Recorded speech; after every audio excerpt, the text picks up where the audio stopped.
Bonjour à toutes et à tous et bienvenue dans cette nouvelle édition de Dash Echo. Un numéro au cours duquel on va parler infrastructure, on va parler santé, on va parler logistique, on va parler de SAMU. C'est quoi le SAMU? Qu'est-ce qui tourne autour du SAMU? On va en parler avec André-Marie Biboum. Il est le chef service du SAMU à l'hôpital La Quintini de Douala. Il a accepté de répondre à nos questions. Alors, bonjour monsieur et merci d'avoir accepté de répondre à nos questions. Bonjour madame Almenga et merci d'avoir offert à l'hôpital La Quintini et surtout au chef service du SAMU que je suis l'opportunité, n'est-ce pas, de parler du SAMU ce matin avec vous. Alors on parle justement de SAMU, c'est quoi le SAMU? Alors le SAMU, pour expliquer, n'est-ce pas, ce sigle, c'est Service d'aide médicale urgente. Alors, pour comprendre le concept de la façon la plus simple, ça veut tout simplement dire nous sommes ce micro-hôpital qui va en intervention sur le terrain. Parce que nous intervenons sur les cas urgents, soit des cas d'accident sur la voie publique, soit des cas de malaise sur la voie publique. Et donc, dans notre ambulance, nous avons des équipements et des médecins urgentistes, tous les infirmiers, qui, en un temps record, sont appelés, n'est-ce pas, à intervenir pour sauver des vies. Alors comment est-ce que vous vous rendez compte ou vous êtes au courant qu'il y a un accident peut-être à l'autre bout de la ville?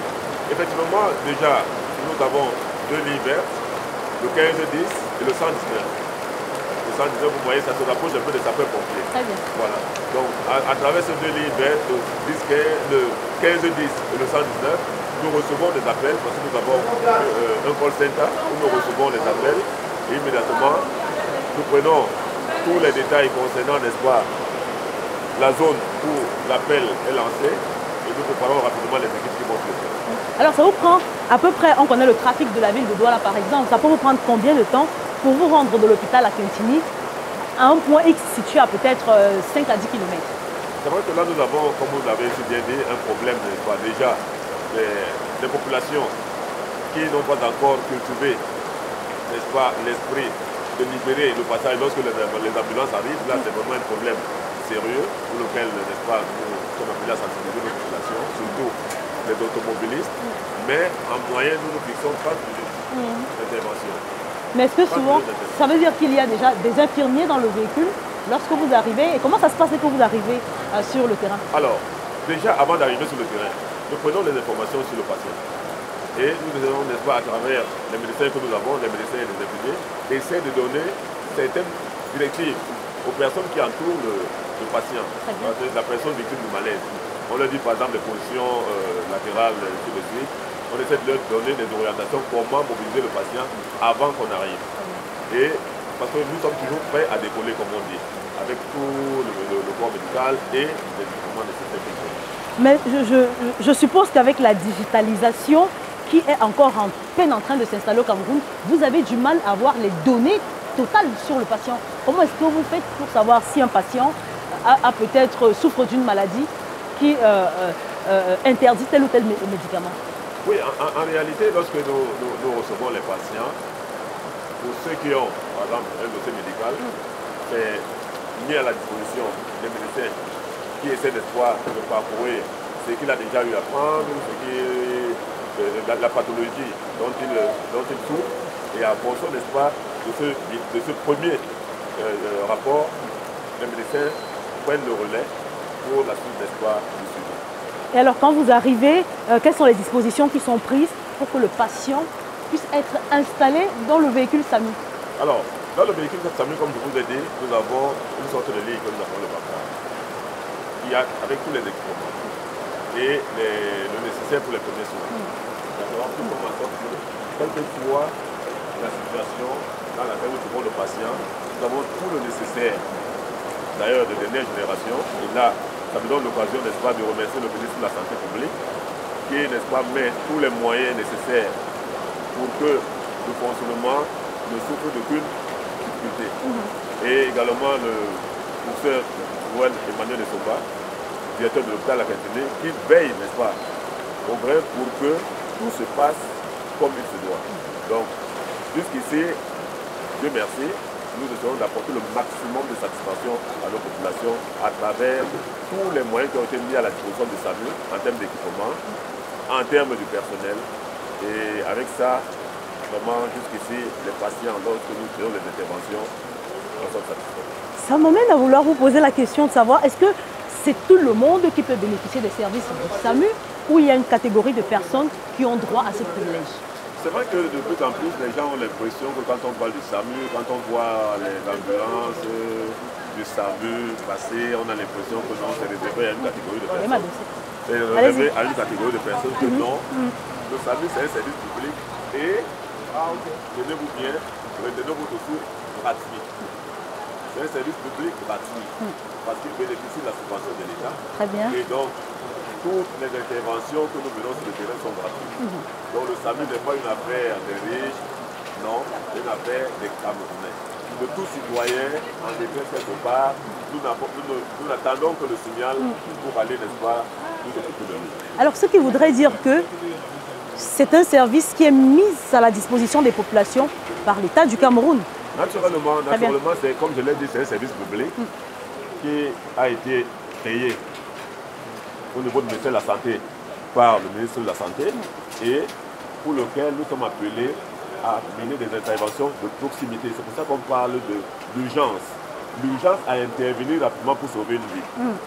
Vous voyez un peu, lorsque vous voyez le plus souvent, il y a des cas d'accident, la voie publique, il y a des gens qu'on transporte, soit dans les taxis, les motos et tout.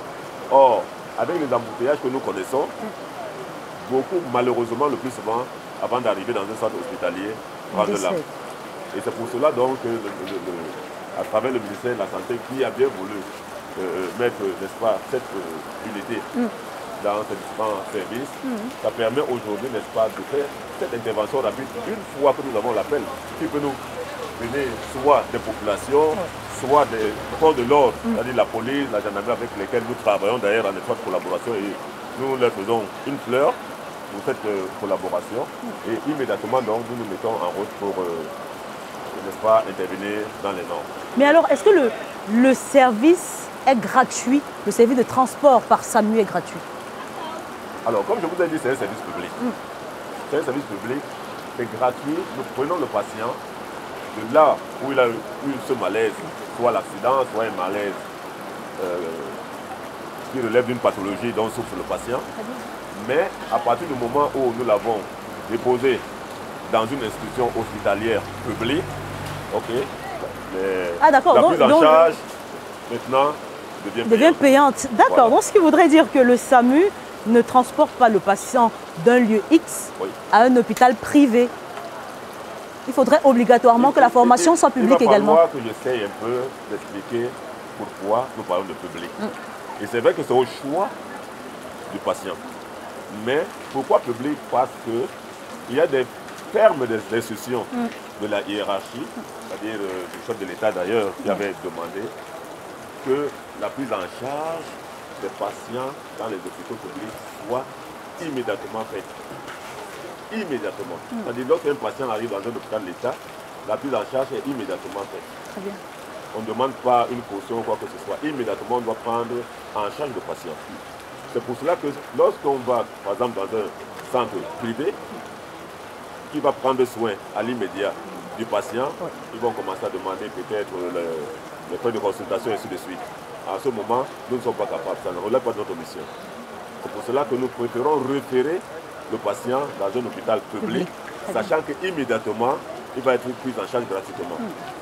Alors, mais une autre question me vient à l'esprit. Est-ce que le nombre de véhicules, on a déjà d'abord combien de centres SAMU au Cameroun, particulièrement dans la ville de Douala? Alors, particulièrement dans la ville de Douala, nous avons la base du SAMU, qui est l'hôpital à Petit. Très bien. Et nous avons aujourd'hui, et également, je voudrais ici remercier la communauté urbaine de Douala, qui a bien voulu accompagner le ministère de la Santé dans ce nouveau volet aujourd'hui, qu'on appelle le mini-SAMU Douala. Alors, le mini-SAMU Douala consiste en quoi? À faire des interventions de proximité. C'est pour cela que nous avons développé des zones de positionnement des ambulances. Nous avons à Yassa, pour ne pas dire à Ndopassi, au niveau de la brigade de gendarmerie, il y a une ambulance qui est positionnée à ce niveau. Très bien. Nous avons Bonabéry, au niveau de la société sans publicité SR Maya, où nous avons une ambulance positionnée. Nous avons au niveau de la zone Aqua Nord, ainsi de suite, nous avons positionné une ambulance au niveau de la sous-préfecture de Coton. Et naturellement, à Aqua, nous avons positionné une ambulance au niveau du palais d'Ikakwa. Ça nous fait donc 4 zones d'intervention de proximité. Ouais. Ça voudrait dire, s'il y a par exemple un cas qu'on a signalé au niveau de Ndopassi ou au niveau de Yassa, nous avons une ambulance prête à faire pratiquement 10, 15, 20 minutes maximum pour intervenir. Bonabiri également, sachant qu'il y a par exemple l'hôpital gynéco à Yassa. À Yassa, très bien. Nous avons l'hôpital de Bonasama à Bonabiri. Nous avons par exemple 2 hôpitaux de district au niveau de Kotor, de Bonamoussani et Baguet. Donc ça nous fait un rapprochement pour, n'est-ce pas, avoir une intégration de proximité.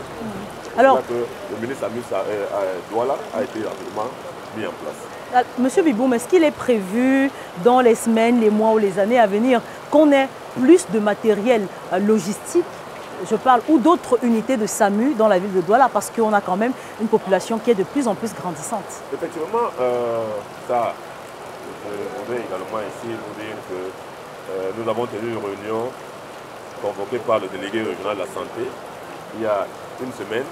Nous avons évoqué ce pan et il a promis, n'est-ce pas, relayer l'information à la hiérarchie, c'est-à-dire au ministre de la Santé, pour augmenter la capacité de nos véhicules, parce qu'il va falloir créer effectivement d'autres zones d'intervention. Par exemple, si vous voyez au niveau de PK14, vous voyez un peu, PK14 et la base de Coton, c'est un peu plus éloigné.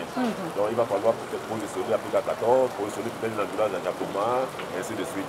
D'ici quelques temps, d'après les informations qui nous parviennent, vous savez, le ministre de la Santé est très attentif, n'est-ce pas, à la santé des Camerounais. Et par rapport aux instructions qu'il reçoit du chef de l'État, de dire que le Camerounais doit bénéficier des soins les plus appropriés et des conditions de santé, n'est-ce pas, qui puissent se permettre de trouver à cette satisfaction. Donc Merci. le projet est en train d'être bien développé à ce niveau. Très bien, on l'espère. Donc pour le bien-être des populations. Pour le bien-être des populations. Merci à vous, André-Marie Biboum, pour ces éclairages. Merci à vous, merci aux promoteurs de DASH, parce que c'est l'occasion pour nous de savoir que nous sommes accompagnés par vous pour informer les populations sur, n'est-ce pas, l'émission du SAMU. Très bien. C'était André-Marie Biboum, chef SAMU à l'hôpital La Quintini de Douala. Merci à vous de nous avoir suivis et très bonne suite des programmes sur DASH TV.